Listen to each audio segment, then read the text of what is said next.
Good morning, everyone, and thank you for joining us in this continuation of our series, focusing on spiritually engaged responses to the ecological and social challenges of our world.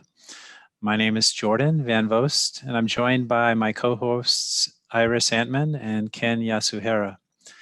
We begin by expressing our gratitude to the land, the four directions and elements, the air, water, sun, moon, and to the Duwamish and Salish people who have cared for this region for over 10,000 years.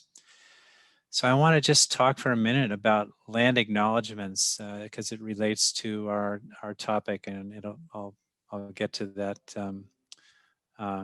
connection. So land acknowledgements are an important tool for justice, but they also offer us a powerful meditation on our interconnectedness with nature, each other, and ultimately our lack of inherent existence, which is the key understanding that awakens the wisdom and compassion of a fully enlightened Buddha.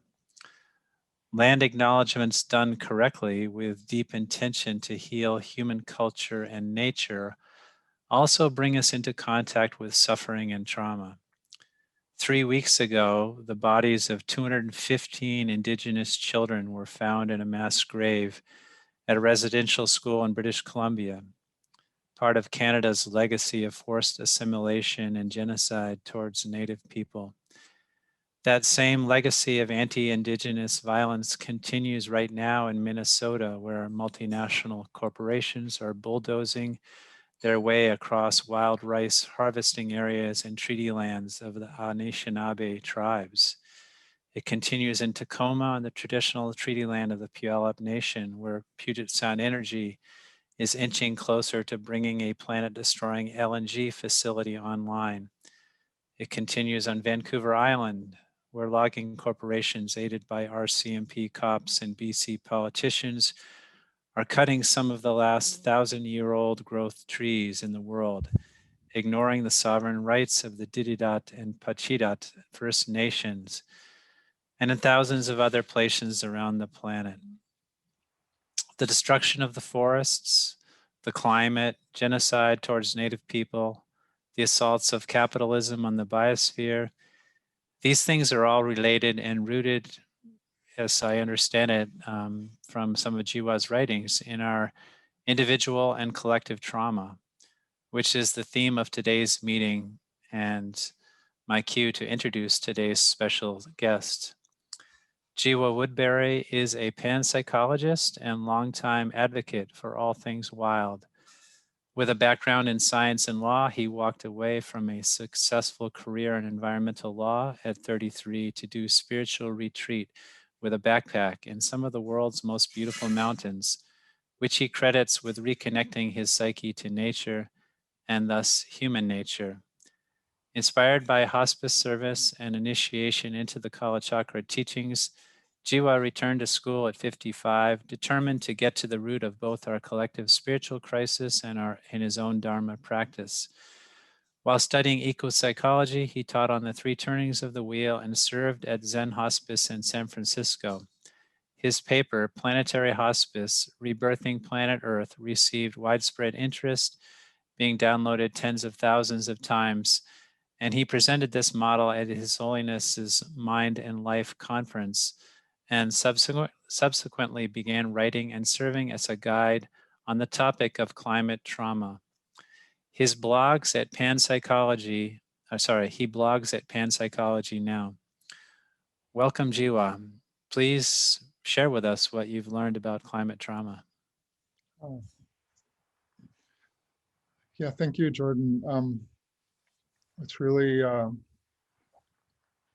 really honored and to be here, a little bit humbled to be part of this this series, and at the same time, I can't help but think that this whole path began for me on Cloud Mountain in 1999 at a Green Tara, 2-week Green Tara retreat with Venerable Tipton Chodron. And Jordan was my roommate and sat right in front of me in the meditation hall. And I took him as my model for a Dharma student, which was a really wise choice. And we've sort of been in touch ever since. And I'm just really, I've always been inspired by his activism and his heartful engagement with the climate crisis. And it's important for me to start there because everything that I've done really has been, I really attribute to the guidance that I've got and inspiration that I've gotten from Venerable Chodron, who is the abbess of Sravasti Abbey now. Because before then, I was 42 years old at that point and had been a lifelong activist. Not very successful, I would say, at that point, and full of rage. And Venerable Chodron picked up on that right away and opened up a path for me of Dharma-informed activism. And I attribute everything that I've done since then to that guidance. And so it's important for me to start there in honoring my own lineage.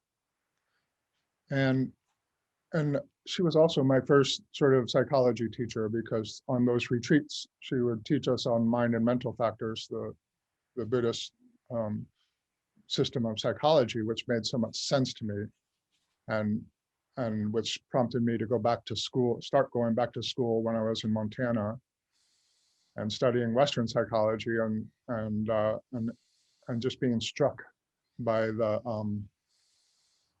yeah, it didn't make sense to me from a Buddhist perspective. And so I went back to school eventually, driven by the overwhelming sense that nothing we were doing as climate activists or environmental activists made any sense. And so I was really determined to find out the root cause of all of this dysfunction.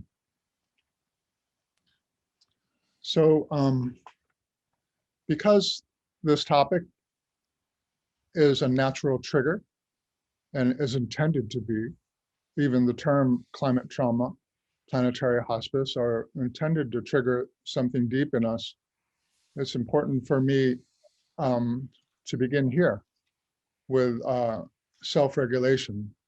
So I want us all to recognize that that what we're doing here is an interdependent arising. And so it's important for me, before I go into talking about climate trauma and recovery, to begin by inviting everyone here into this sacred space of awareness. And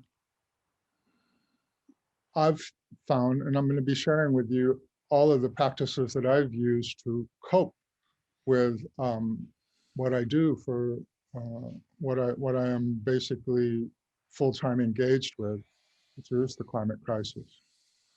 So we begin together in this sacred space of shared awareness with pranayama. I'm inviting you to explore the connection of mind, body, and earth by slowly deepening your breath, which is a form of tantric mindfulness. Rather than observing the breath, we actually are working with the breath to generate embodied presence.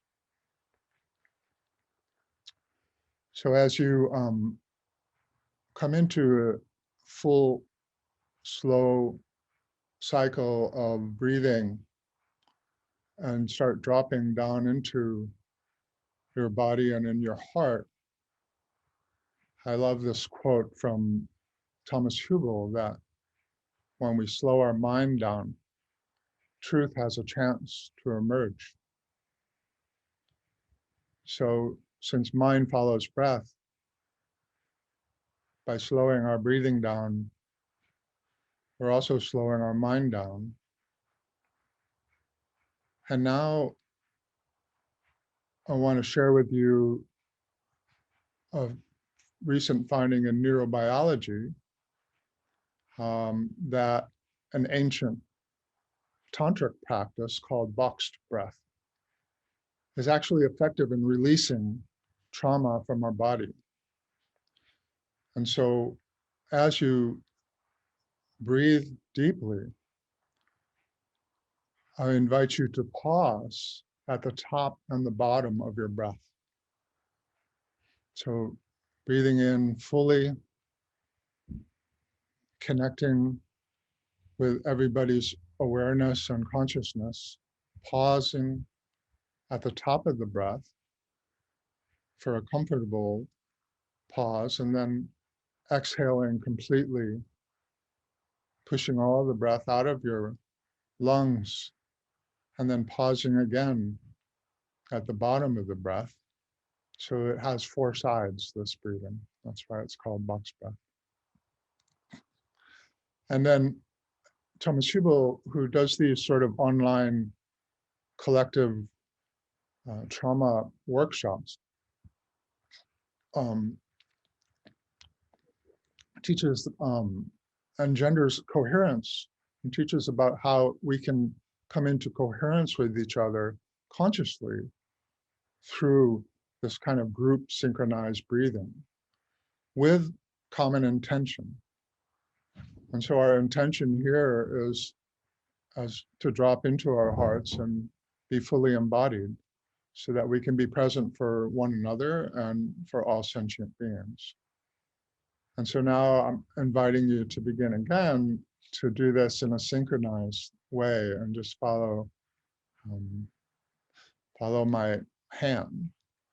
So breathing in fully and connecting with each other consciously, pausing, breathing out, letting go of all mental activity, grounding into the earth, pausing. And now I'm going to join.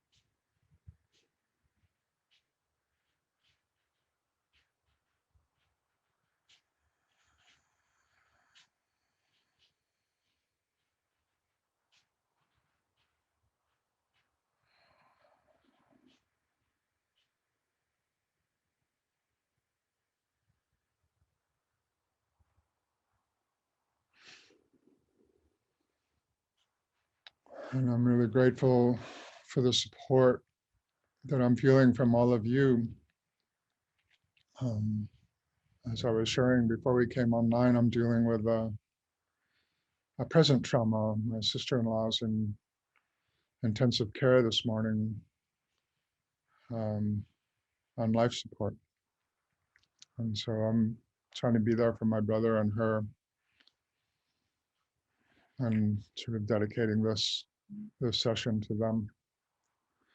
So you can continue doing that as long as it's comfortable and then return to your normal breath. But I invite you that if anything in the presentation this morning triggers you and you feel some sort of mental disturbance, then come back to this box breathing, which is a form of remembering, literally membering as in coming into our body, and as an antidote to the dismemberment that trauma creates a sense of when we're triggered. It's sort of a disembodied sense of wounded self. And so we begin here where I began this journey with kind of a koan, but it's the climate paradox that we know, and we've known for some time now, the science is clear. If we do not take drastic actions right now, then under the best case scenarios, we are condemning future generations to a biologically impoverished world. While under the worst case scenarios, that future will not include human beings. And the paradox is that still emissions keep rising.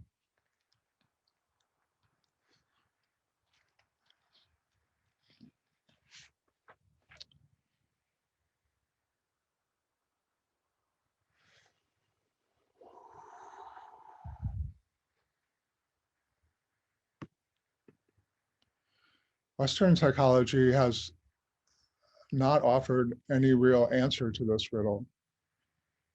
While climate scientists have become quite politically active, Western psychology sort of remains on the sideline. And this has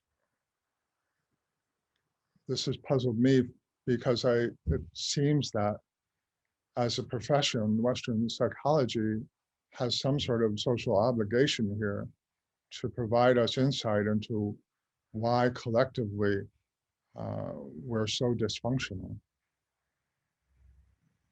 But unfortunately, because of the way it developed, Western psychology finds itself constrained by the scientific materialist model that views humans apart from our environment. And this constraint is quite present in the objective empiricism that guides all Western psychology, which is the same objective empiricism, by the way, which has been disproven by quantum physics. So clinging to that sort of model is not helpful. And that is why eco-psychology developed as an alternative to Western psychology. In any event, the best that Western psychology has been able to do in service is come up with this idea of eco-anxiety, which is now recognized by the APA. But this reflects the problem, because by labeling this eco-anxiety, they create the impression that climate change is an external threat to us. And that just reinforces the man versus nature paradigm of objective empiricism and scientific materialism. And it raises the question, who's threatening what here? Is it really humans that are threatened by the climate? Or are we actually the threat? And is that why we're feeling anxiety? Clearly, the climate is not something out there in the world apart from us.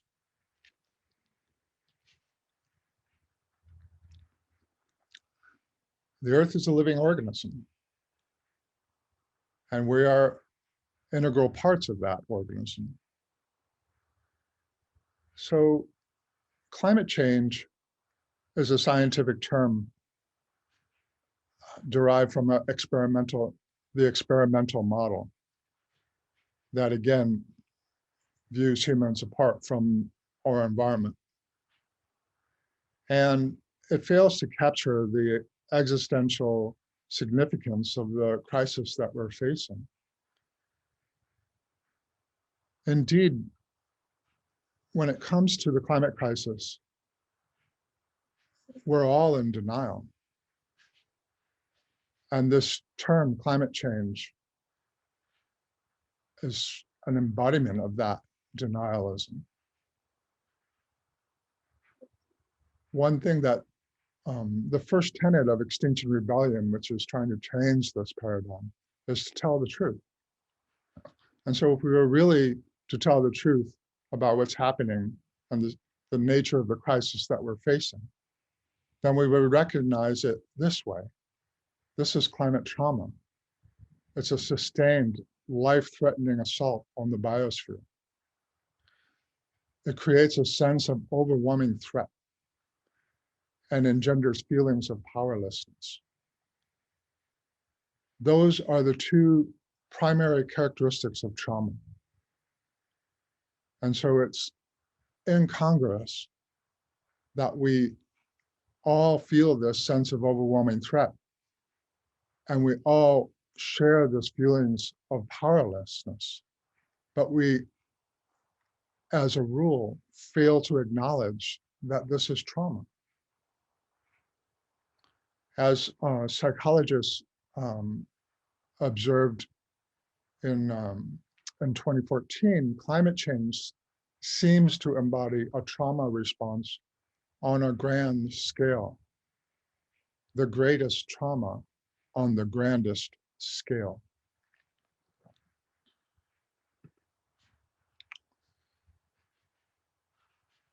So we need to become familiar with trauma. We need to become trauma informed if we're going to be effective activists and get to the root of the climate crisis. And trauma is multivalent.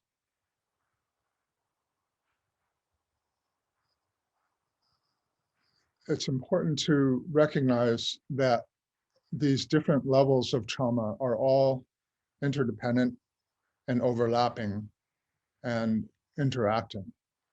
But still, it's helpful to consider them separately. So we're all familiar, I think, with individual trauma, which is often carried forward somatically with implicit or unconscious memories of physical and emotional insults, quite often suffered as children, and resulting in wounds that we were not capable of processing at the time. So because of that emotional inability to process the experience when it happens, there's what's called psychosomatic splitting, where instead of processing it in our psyche, we repress it and store it in our somatic memory and dissociate, which is disassociate. We dissociate from the experience. Rob Priest is a psychotherapist and a longtime Buddhist who was one of the early students of Lama Yeshe. And he's written about this process in Buddhist terms, relating it back to dukkha and sukha. And so it's very helpful from a Buddhist perspective to appreciate that what happens when we're triggered with unresolved trauma is that there's a type of self-grasping where we contract, and dukkha, literally translated, means contraction. So we contract around our inner wounded self in a protective posture, a defensive posture. Sukha is the opposite of contraction. It's letting go and being open. And so the way to resolve trauma, in other words, involves counteracting that sort of self-grasping defensive posture. So that's sort of the type of trauma that we're generally familiar with. More recently, we've come to learn about generational trauma. And these are traumas that are actually genetically, that actually we carry forward from generation to generation in our genes. And they result from the largest traumas like genocide and slavery, misogyny, and so forth, that are encoded in our genetic expression and also in our family dysfunction. And so if we think about it, we're probably all familiar with that as well. At least those of us who grew up in the 60s. Cultural trauma results from a shocking collective wounding of the psyche. And it calls into question who we are as people. And we have a very recent ongoing example of this with the insurrection of January 6th. And a more familiar example is the 9/11. We all experienced that trauma together as a culture. And by not resolving it in an appropriate way, because it was so triggering as a culture, it ended up causing us to engage in endless war and sort of irrational nationalism or exaggerated nationalism. And so you can see how these traumas are interrelated. And so now, on top of these established levels or recognized levels of trauma, we now have a new form of trauma, which is different because it's ever present and accelerating. It's a growing existential threat to all of life on planet Earth. And it calls into question what it means to be human.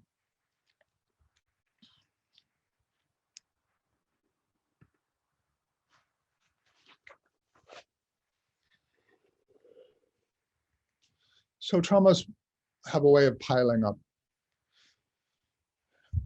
Unresolved trauma becomes trapped in an eternal present and gets encoded in our behaviors and in our attitudes at all the valences that we were just looking at, from our genes all the way up to Gaia. And whenever we experience any trauma, all of our past traumas become present. They resurface in our mind and our body complex. And this re-traumatization triggers our limbic system of hyperarousal, making us unresponsive and emotionally reactive. And this, we talk about this in psychology as the fight, flight, and or fright syndrome. So we act out often in dangerous ways when we are controlled by our limbic response system of hyperarousal.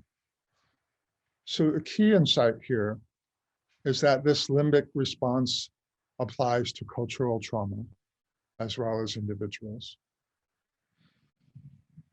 And when you think about this, it's hard not to, when you sort of have a trauma lens that you put on in analyzing what's going on in the world right now, it's hard not to come to the conclusion that we are currently inhabiting a trauma sphere of our own creation. We live in an incredibly polarized culture of fight, flight, and fright patterns of behavior that are acted out politically, that are acted out in the media, and that seem to just be spiraling.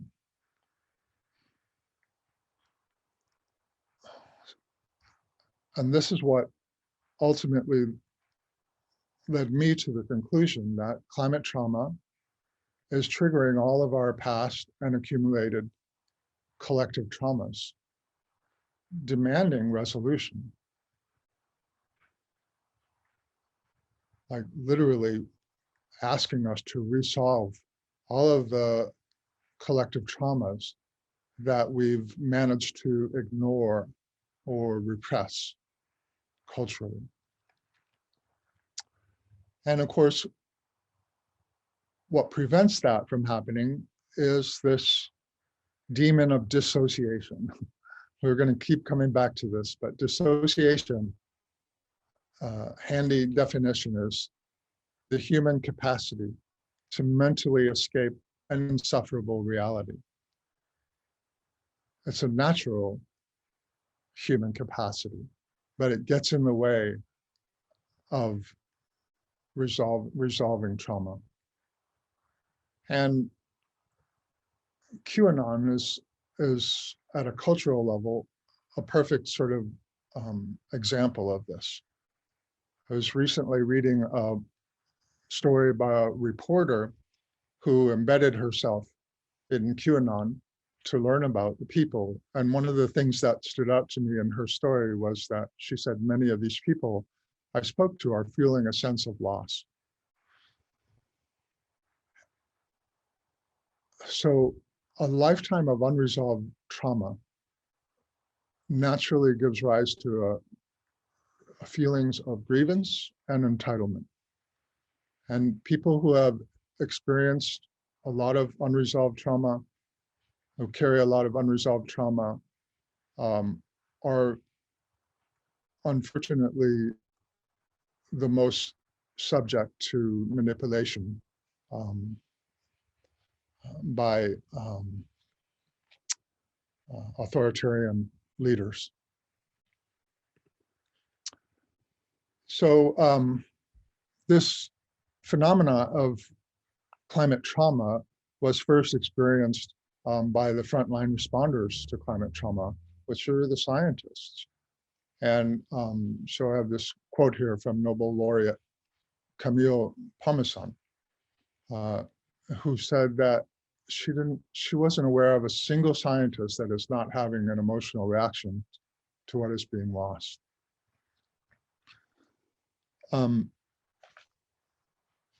While the scientists were the first to experience trauma, and there's been a lot, we actually have a very recent example of that with the scientists in the most recent David Attenborough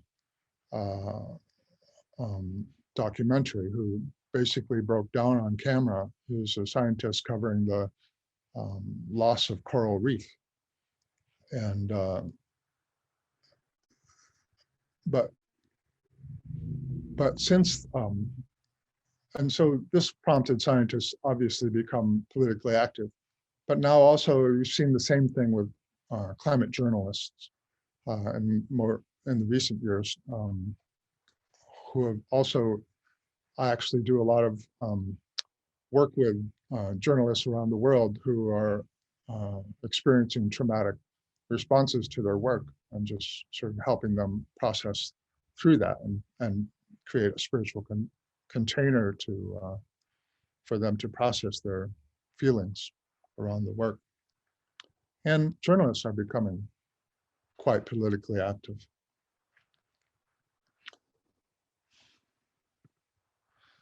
And in 2017, David Wallace Wells wrote this article, Uninhabitable Earth, in the New York Magazine.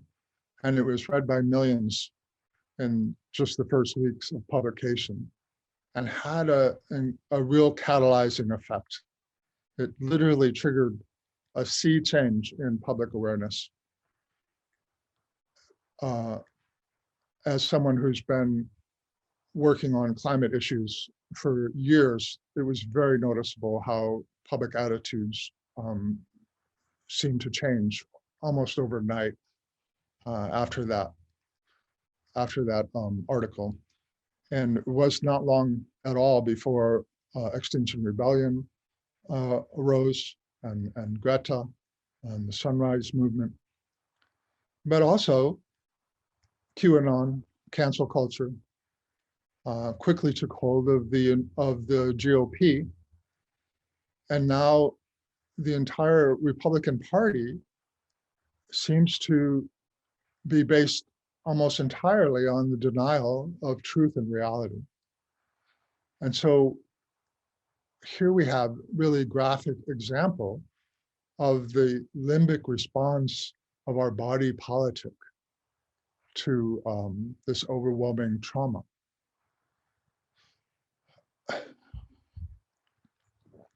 And while you have the GOP on the one hand denying truth and reality, then you have Extinction Rebellion on the other end of the spectrum, saying the first tenet, tell the truth. So again, dissociation, we have to keep reminding ourselves, is the human capacity of to mentally escape an insufferable reality. And what could be more insufferable than the potential loss of all life on planet Earth, or the extinction of the human species? Especially so, and obviously a crisis like that, an existential crisis, cannot avoid sort of being interpreted in religious terms, and we see that as well. The one thing I think it's important to note here, though, is that there's roughly a 70-30 split in our culture between those who are becoming aware and acknowledging the seriousness of our situation, and those who are trapped in a limbic response of fight, fright, and flight. So Trump and the pandemic are obviously huge triggers of traumas and dissociative behaviors at all levels. As Naomi Klein noted quite wisely, this changes everything. Climate trauma changes everything. And because climate trauma changes everything, everything must change in response. And we see this. We are seeing this with social movements like Black Lives Matter, Me Too, Sunrise, and the Fridays for Future, the Land Back and Indigenous Rising, Regeneration Movement, etc. All of these are responses to unresolved collective traumas, whether it's slavery, misogyny, genocide, our dysfunctional relationship to food and farming, and with the newer generation, obviously, just the collective trauma that they're experiencing based on the generational trauma we're trying to pass on to them. But what is the underlying common denominator of all these social movements that makes it necessary for us to resolve them in order to finally address the climate crisis, or to effectively address the climate crisis? And I actually learned this from a 13-year-old girl being interviewed by Jem Bendel, where she just said that we were all in denial, the activists, that it was all about oppression. And to her, it was just so clear that the problem in the world is oppression. And she was right. It's the oppression of nature and the oppression of women, which are they're not different. The oppression of Indigenous people and people of color, the oppression of animals, and now the oppression of children, who are feeling that quite profoundly. So this whole power over paradigm that the world has been organized around is what perpetrates trauma. What then shall we do? This is the Buddhist question, isn't that? But it's obviously the existential question as well. So again, it's important to bring a trauma-informed attitude and approach to the crisis. And the sort of go-to book on trauma in the psychology profession is from Judith Hermann, Trauma and Recovery. And she points out helplessness and isolation are the core experiences of unresolved psychological trauma, while empowerment and reconnection are the core experiences of recovery or resolution. Since traumas arise relationally, recovery also has to occur in relation. In other words, the only way beyond trauma is to go through trauma. And the way we do that at all levels with any form of trauma,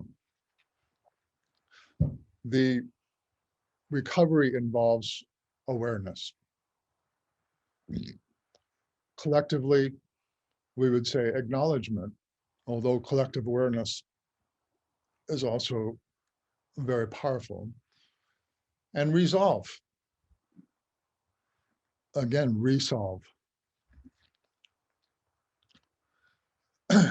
So we see in response to this biospheric trauma that is changing everything, we see these cultural shifts happen in a very sort of quantum jumping, quantum leaping way, shifts in awareness and consciousness. We saw it with Standing Rock. We saw it with Charlottesville and the whole controversy around the Civil War movements. The Civil War is obviously a very fresh collective trauma in the cultural psyche of Americans. We saw it with the Me Too movement. As soon as Trump took office, women rising up, no longer willing to accept the status quo of sexual relationships and responsive to, cultural responsiveness to that. And then we saw it quite dramatically with the George Floyd murder last year, where, like 9/11, we all sort of experience that excruciating murder together. And not just here in America either, but around the world. It seemed that there was a shift almost overnight where everybody consensed around the resolve that this was no longer acceptable.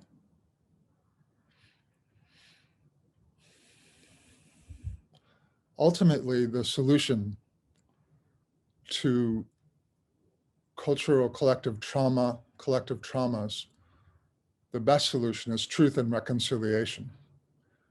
We are in need of a truth and reconciliation process on a national and global scale in order to end oppression and to counteract the big lies,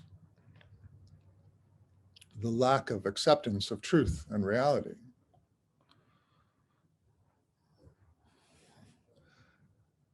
We're involved in a truth and reconciliation process. It's ongoing and it's quite messy. But the social movements are certainly the embodiment of that truth and reconciliation process. But we seem to be stuck at the truth part of the truth and reconciliation. We haven't got to the reconciliation yet. We're all still struggling to accept and acknowledge the truth of our recent history. And at a global scale, while here in the US, where that truth takes the form of Black Lives Matter, from a global standpoint of climate racism, Black countries matter too. And I think Kriti did a good job of sort of explaining that. So I'm not going to go into that, but I think that the image of Officer Chauvin with his knee on the neck of George Floyd is actually a rather accurate metaphor for the developed world's relationship with the global South. And ultimately, what all this comes down to really is a question of human nature. And I felt like that Pope Francis did a wonderful job in Laudato Si of raising that question that the climate crisis asks each of us what it means to be human, and is, according to Pope Francis, the solution to this crisis is a new form of universal solidarity. And I think that he was very profound and prophetic with those observations, because ever since we've been seeing that develop with these social movements. And so I wanted to steal a slide from Joel's presentation, because I just think this quote really gets to the core of a trauma-informed perspective on the climate crisis. The crisis, and it comes, of course, from an Indigenous person, because nobody knows trauma like First Peoples of the world. And this idea that the crisis that we're facing as a species, as a globe, is not actually climate change. We've simply fallen out of right relation with the earth. We belong to a nation and a people who, instead of caretaking the earth, are seeing the earth as a relative. We prey on the earth. Instead of caretaking the earth and seeing the earth as a relative, we prey on the earth.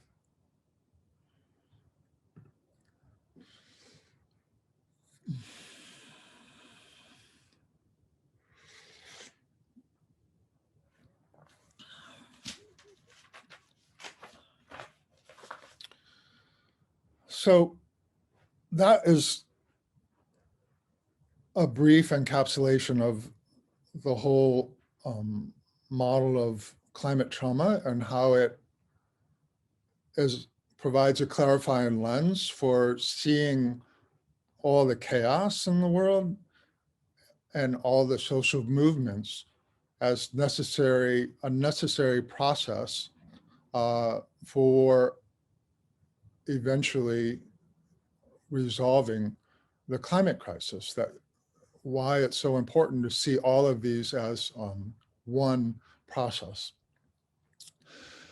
And so what I want to do with the rest of the time that we have today is just from a Buddhist perspective, from a climate activist perspective, but talk about, trauma-informed Dharma practice, because I know that I could not have done any of this activist work or been able to ultimately gain the perspective that I've gained without continually working with these difficult issues on my cushion. And because that's the basic level, the first level of trauma is individual trauma, we have to be able to process our own individual traumas in order to be effective activists and working at the collective level. And so I just wanted to sort of share some of these bullet points with you that have come from my own Dharma practice. The idea that human nature is our true nature, and from a Buddhist perspective is not separate from Buddha nature. And this ecological consciousness that is emerging in humans in response to the climate crisis is is a non-dual perspective that doesn't see us apart or separate from nature. And it's non-reifying as well, which is really important because it's the objectification of nature, the objectification of earth the objectification of women, the objectification of races. This kind of reification is really a source of so much suffering. For me personally, the Hawaiian Buddhist philosophy school, which is primarily based on the Avatamsaka Sutra, has been incredibly helpful. This idea of interpenetrating interdependence, as famously expressed by the Hawaiian or the Avatamsaka Sutra in the Indra's Web, is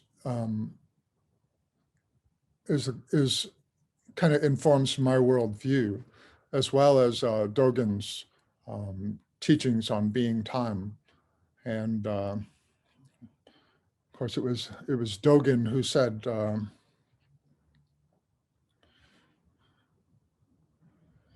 I am awakened together with the whole of the great earth and its beings. In describing his own awakening, Dogen said, I came to realize clearly that mind is no other than mountains and rivers and the great wide earth, the sun and the moon and the stars. And the idea that the ultimate resolution or solution to trauma and the climate crisis is awareness cannot be overemphasized.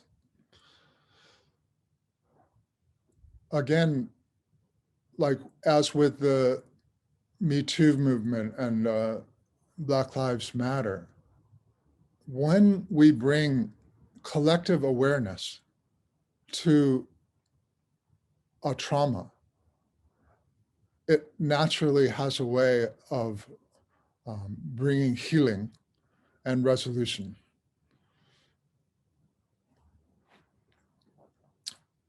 I think of this particular type of awareness that brings healing as a quantum awareness, by which I mean in quantum physics, we learn that there are no objects, that there are only relations. And I think that that is what we are becoming aware of in response to this existential crisis, that everything is relational and that objectification is the source of our sort of the mistake that we've made. And also, though, from the field of quantum physics, there's a branch of activism called quantum activism, which holds that there are non-local results to local actions that we don't necessarily see. So in the same way that discoveries and myths and so forth arise simultaneously in different cultures and different places, everything that we do to work and process our own grief and resolve our own traumas on the cushion, in our families, in our communities, in our activism, the results are non-local, that all of this is contributing to breaking down the barriers to coming into proper relationship with the planet. So this the power of awareness, it transforms consciousness at all levels, up to and including Gaian awareness. The other thing that I've come to appreciate as a Buddhist is how unresolved trauma is very much like unsubdued karma. In both instances, we're dealing with wounded relations that are perpetuated via pattern thoughts and behaviors. And so it's very helpful then to, in working with our own, working on the cushion with our own traumas, we become very aware of how they are karmically perpetuated. So recovery and right relationship begins on the cushion with our own true nature, and then continues in nature. And for me personally, forest walking, forest bathing, I mean, is a really powerful practice of becoming embodied and connected to the earth. And I'm always sort of reminded of the symbiotic relationship which the Buddha himself realized and pointed to on his awakening, when the first thing that he did on becoming completely enlightened was touch the earth and called on the earth to be his witness. And the earth responded to that. So right there at the fundamental level of our Buddhist practice is this idea that we exist in symbiosis with the earth. Purification practices are incredibly well suited to resolving individual and epigenetic traumas.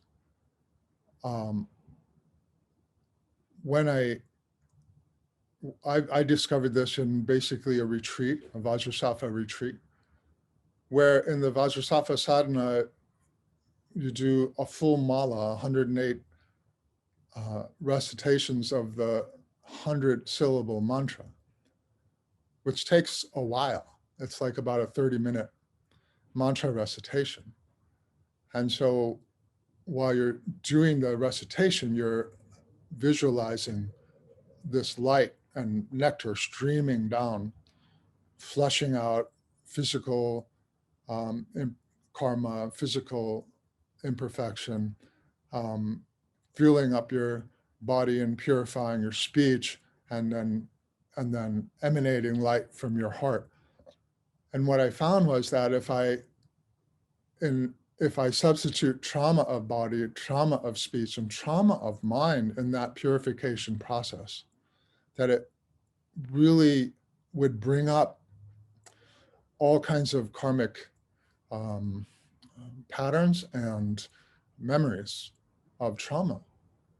And I literally would feel my body responding and my posture changing in response to that purification practice. So as climate activists, I can't recommend more highly the importance of, or the effectiveness of using purification practices to begin the process of ridding ourselves of our unresolved individual and epigenetic traumas. And the more that we're able to do that on the cushion, then of course, the more effective we become in the world and in our families and in our activist communities. And then finally, before opening it up, I wanted to share these antidotes to the 3 Ds of despair, discouragement, and depression. And actually, I could add demoralization in the form of depression, make it 4 Ds. But on the cushion, our aspiration and visualization of planetary healing and ecological integrity in the same way, it's been so helpful for me in keeping myself from getting discouraged, 5 Ds.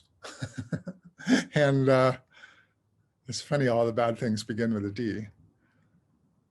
And an example that I come back to on an almost daily basis is the extensive offering practice with water bowls.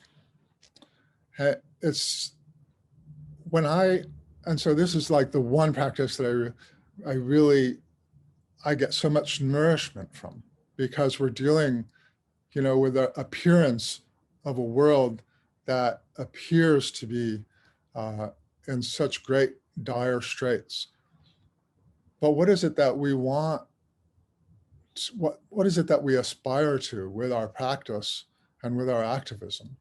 And so when I'm offering water bowls, the drinking water, I'm imagining all sentient beings having access to clean drinking water, and all freshwater streams having no pollution in them, right?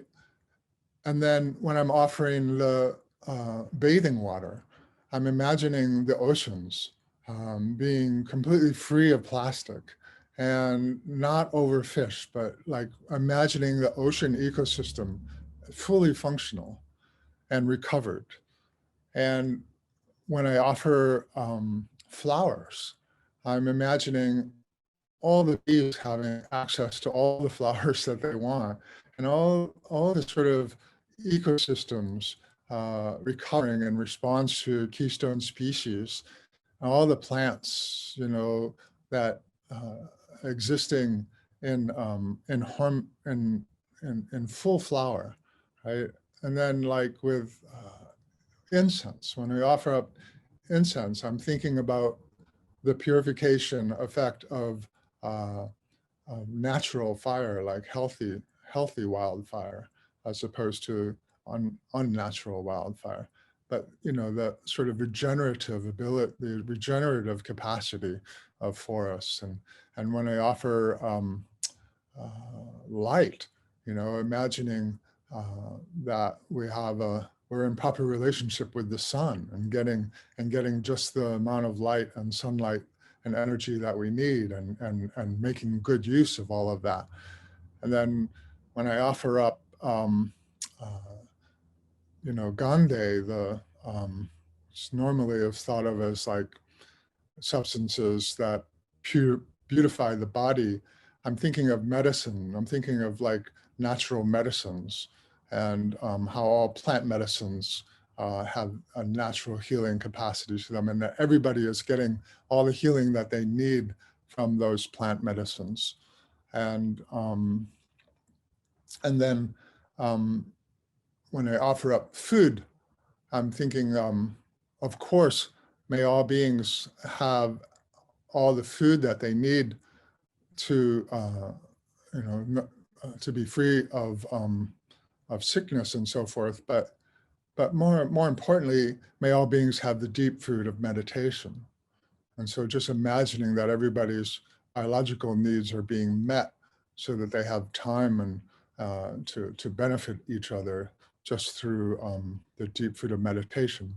And then of course, with the sound, offering up music of just rejoicing, like thinking of a planet that's fully functioning and recovered, and everybody sort of celebrating that with joyous music and mantra and so forth. So to me, these kinds of practices inform my activism and nourish me to keep me on the path of resolve. And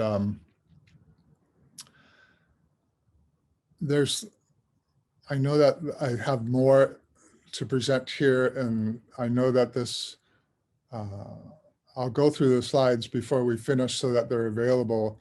But at this point, I think I feel like I've talked enough, and I want to open it up to other people, and either to respond to anything that's come up in the presentation, or to share, how you nourish yourselves in your practices, so that you're able to be more present and engaged in the world. But I just want to thank you, Jiwa. I mean, that was beautiful, and so much to reflect on. And it's not some kind of immediate objective knowledge. I'm kind of intuiting from your presentation that that's suddenly going to enlighten me, but it's this process, this relational process of listening, hearing, reflecting on the the meaning as it relates to our own experience, and then doing deeper, quiet meditation. And one thing that came up for me, I remember going to a retreat with Robert Beatty, a psychologist, back in the 90s, and it was a grief retreat. But grief is just a portal to trauma, and how all it really, just now realizing how all the traumas are so interconnected. I remember in the closing ceremony, after doing this 6-day retreat that ended on the shortest day of the year, we did this grief ritual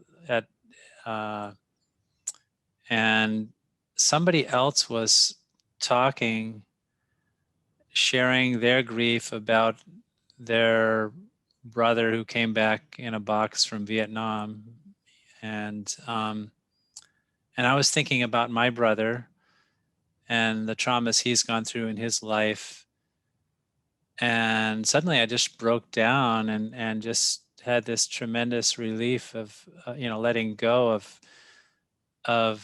this embodied trauma that I had been storing and carrying with me. And it was such a powerful feeling of, freedom and mini awakening kind of. And so just, coming back to your talk, it makes me realize that how healing all these traumas are related, and we don't necessarily have to approach all of them one by one, but just keep working on what's in front of us, what seems appropriate in the moment, and that collective healing of all the related traumas is going to happen. Yeah, I want to thank you for bringing that up, though, because grief is the natural response to trauma and loss. And so I didn't really have time to get into everything in this presentation, but if we were to do another hour here or a retreat, how do you process that trauma once you bring it up with awareness? While you go through the stages of grieving, and you acknowledge that, oh yeah, like, I wish this hadn't happened. I naturally I want to deny that, and it makes me angry at some level. But I recognize that bargaining is fruitless, and so I have to accept it. And then the acceptance of the loss leads to meaning, which is just recently the original author of with Kubler-Ross on the seminal book on grieving has added this 6th stage of grief, which is meaning. So in other words, once we get past the difficult stages and we get to acceptance, then out of that acceptance, we find meaning in our loss. And trauma, it's interesting that we're so averse to things like grief and trauma because they really do bring such gifts into our lives once we can accept them. Oh, Joel, I see you have a hand raised. Go ahead and unmute yourself. Thank you, Jordan, and thank you, Zhiwa. Well done. Yeah, I just appreciate the deep contemplations you brought into bringing forth your articulations and expressions here and in your writings. Just one brief comment that A huge piece of where Dharma practice is relevant here is not only in the purification and the dedications and the expansion of the field of benefit of the practice, but also just having the capacity to take refuge, generate bodhicitta, and sit in the fire of the, just overwhelming intensity of what's raging within us and the world around us, and to source the guidance that we need for how to respond. To know when it's time to get up off your seat and walk to the ocean and pick up a handful of salt. Or, when it's time to write a letter, or, I know for me, just being able to come into that stillness, with a profound sense of refuge and dedication and openness to call in the guidance is just such an important piece of this work. And I think it's so important for so many of the activists that are just churning and writhing in the intensity of their reactivity to what's going on, to know how to come back and rest in natural great peace and just source the guidance for how to respond with wisdom and compassion.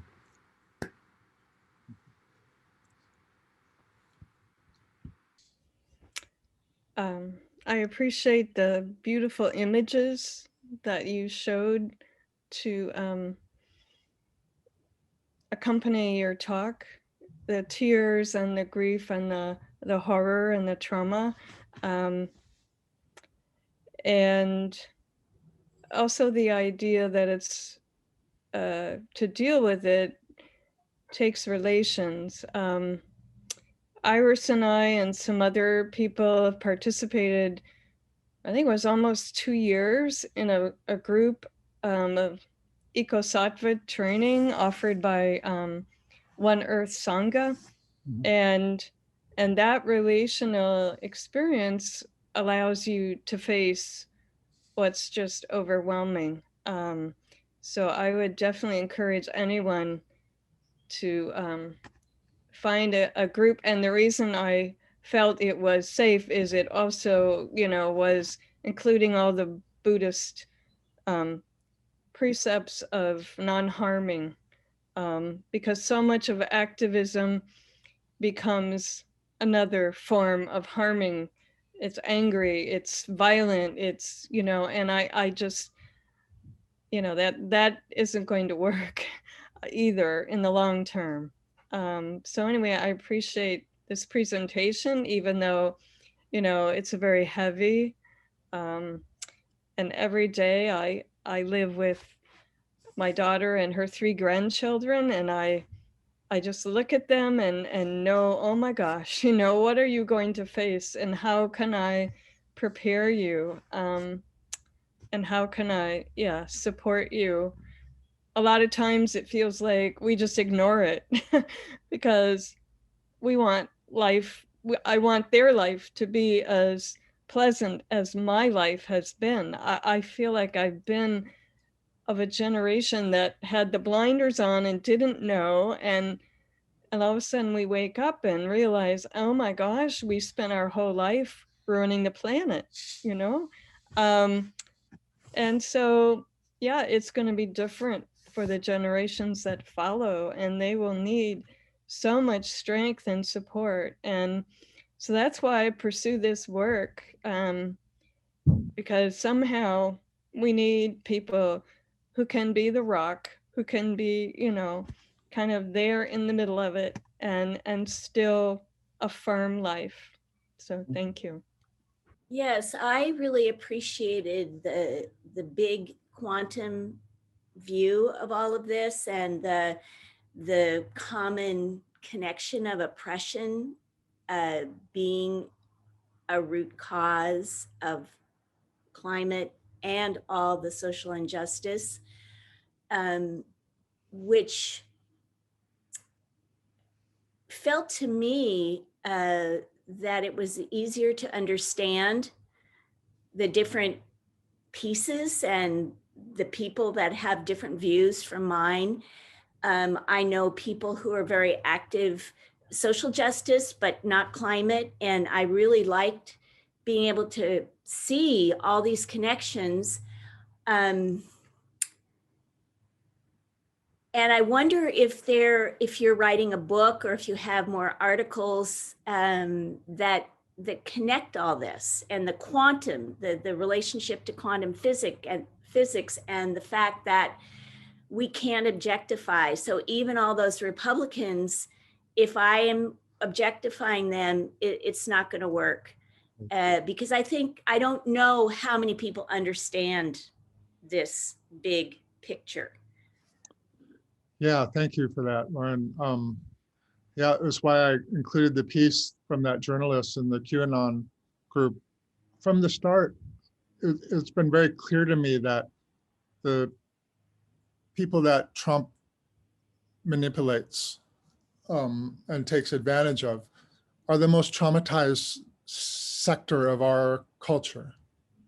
So when you see, instead of seeing them as enemies or, idiots or whatever, like the way they're depicted generally in the media, when you have a trauma lens, it generates compassion, because you realize these people, the reason that they're so easily manipulated by somebody like Trump is because they've experienced so much trauma in their lives that they're not able to process these things, And so, yes, I am in the process of completing a book. That's been my pandemic project. And I actually, as Vaughn knows, and some others, I'm not quite finished with the book. I still have another chapter that I want to write, but I am in the process of sharing it with people online, because I have no interest in publishing it other than making it freely available. So if you actually go to Global Witness, global-witness online, you'll find it. We're up to, there's a prologue that I began at the beginning of the pandemic, and then 3 chapters, and I'll be publishing the 4th chapter, or sharing the 4th chapter soon. There's another chapter after that that gets to the social component of truth and reconciliation. And then I want to write a final chapter on how do we cultivate our own indigeneity, and the importance of reciprocity in solving the climate crisis. And actually, that's kind of a good entree to, if people will be patient, I want to go back and just quickly share the remaining slides. There's not that many. And let's see if I can figure this out. So Jiwa, while you're doing that, I just wanted to say that I really appreciate your pointing out the oppression of women as one of the biggest, well, if not the biggest oppressions in the world. 50% of the population. What a different world this would be if that were not the case. So thank you for pointing to that repeatedly. Yeah, to me, there's no separation between oppression of women and oppression of earth, oppression of nature. It's so. So this was, I wanted to share the good news. I know that my friend Vaughn will appreciate this. The good news is that trauma is cumulative, and we've reached our saturation point. So I alluded to this briefly, the idea that we pass trauma on from generation to generation, and we've been doing that. And my generation took on a lot of trauma from the previous, my father's generation. And it's gotten to a point where this new generation that is children activists, the Fridays for Future, they are not willing to take it anymore. It's too much. And so they're pushing it back at us, which is really what's prompting, changes and the world leadership to finally start being more responsive, because somebody, as like Greta, that is able to just express that and mirror it back to us, and say, no, we're not willing to take this trauma that you're trying to pass on to us. And so it's wonderful because it wakes us all up and makes us realize, oh yeah, we did accept that. We took it from our previous generation, and we're trying to pass it on to the next one, and they're not willing to take it.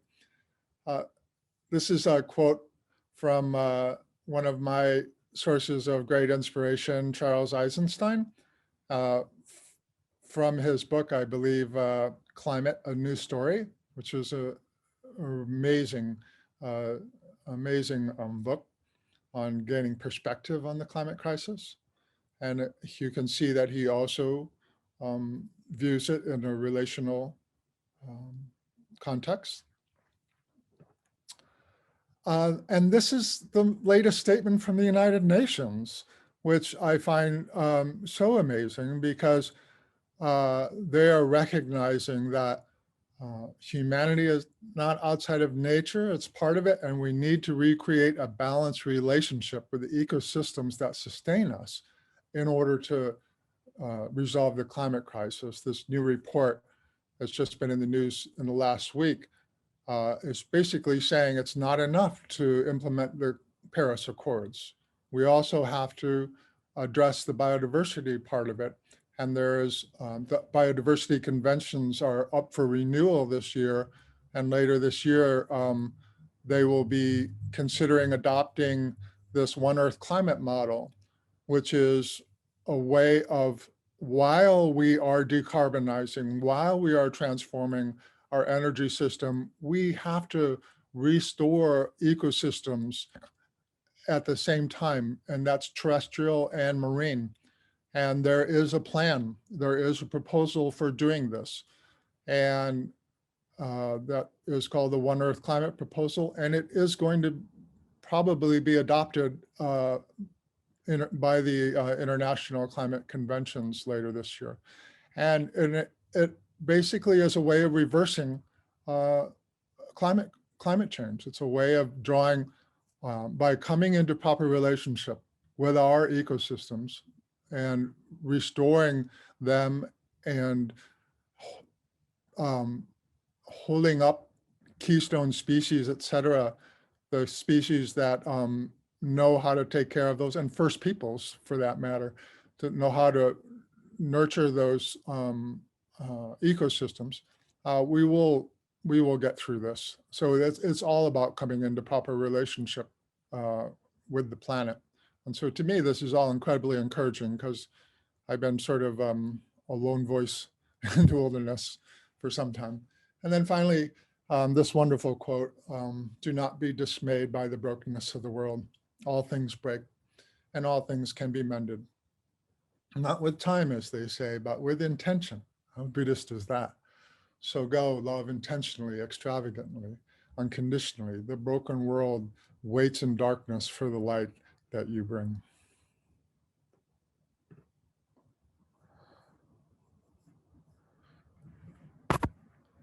So I just wanted to make sure I got that down for the people who will end up watching this later. And again, how to stop share.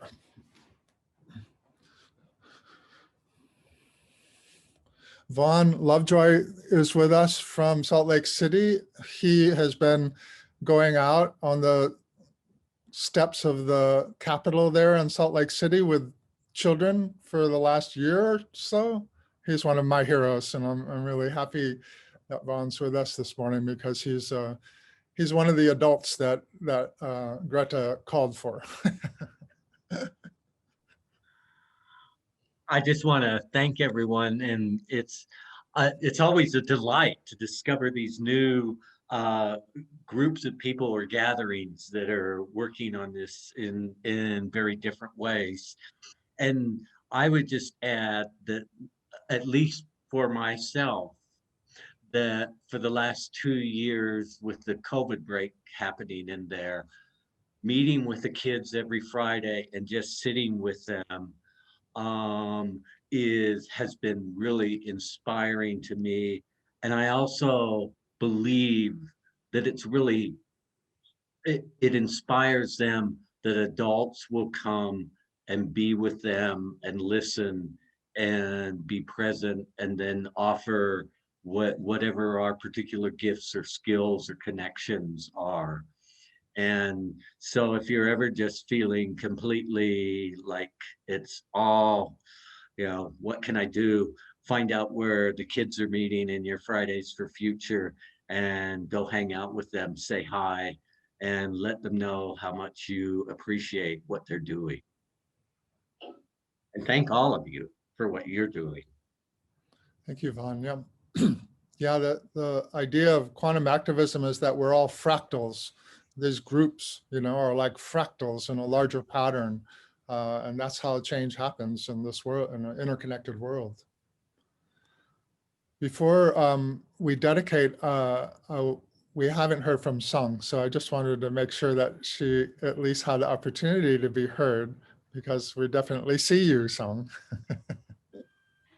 Thank you so much. I so appreciate all that you brought up, because trauma seems to be such a root cause of a lot of issues, including climate change. And one thing I just wanted to kind of just put out there was that when you shared the idea that quantum physics is helping us understand that it's really a relational situation, it's not objectifying. And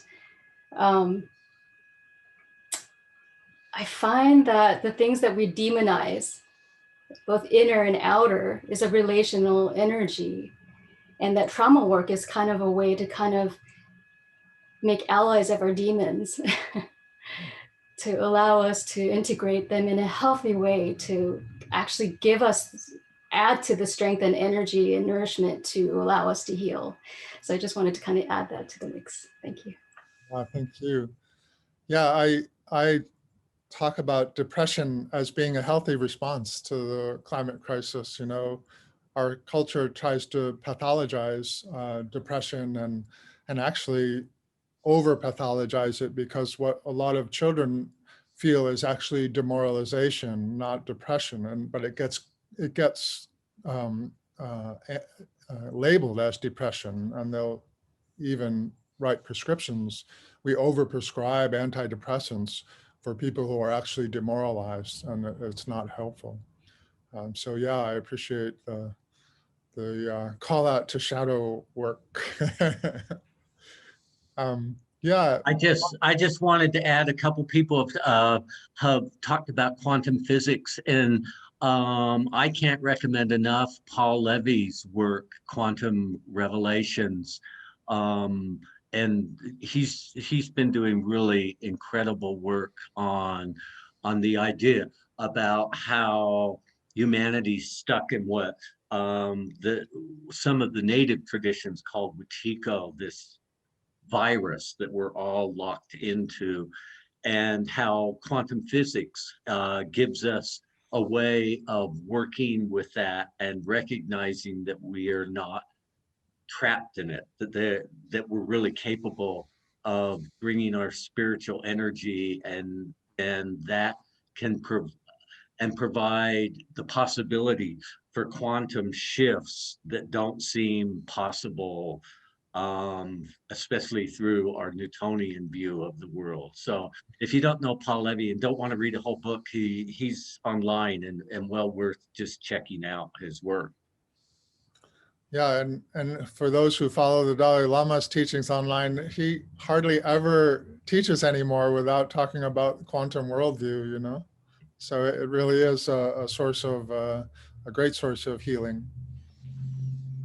So unless yeah, just one other comment in that direction. There's a book called In the Shadow of the Buddha.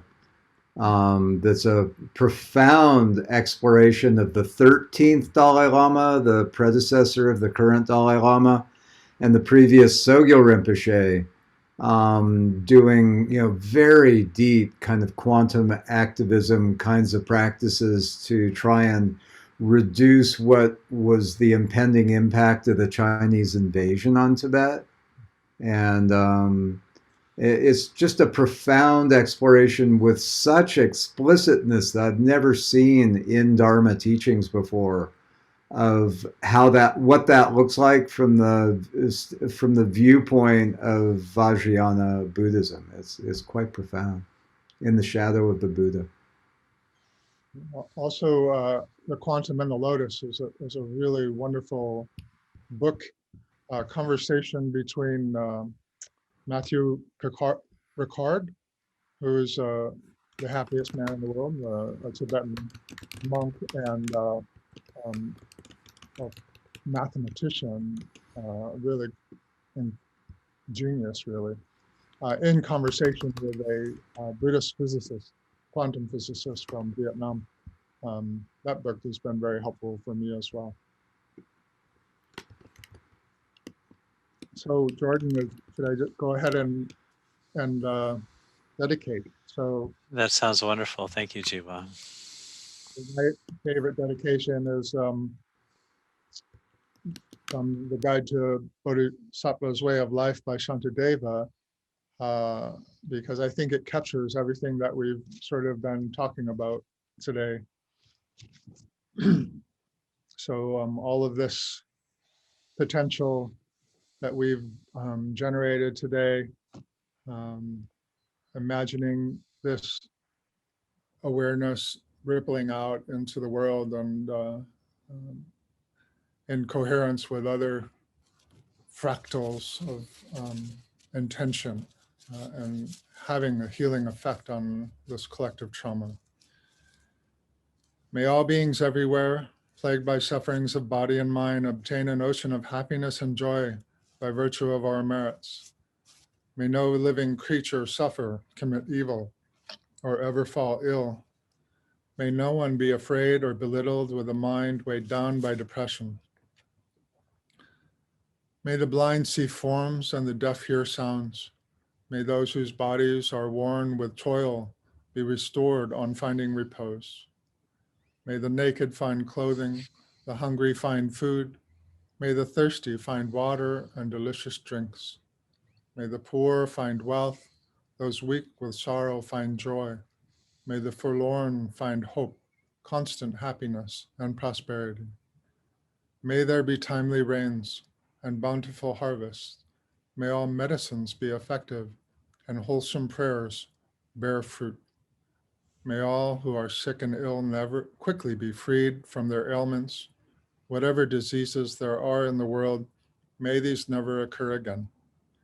May the frightened cease to be afraid, and those bound be freed. May the powerless find power, and may people think of benefiting each other. May it be so. Thank you all so much for being there for me today. This has been really helpful for me. Thank you so much, Jiwa, and thank you to everyone who's been here and for your contributions. Very meaningful morning.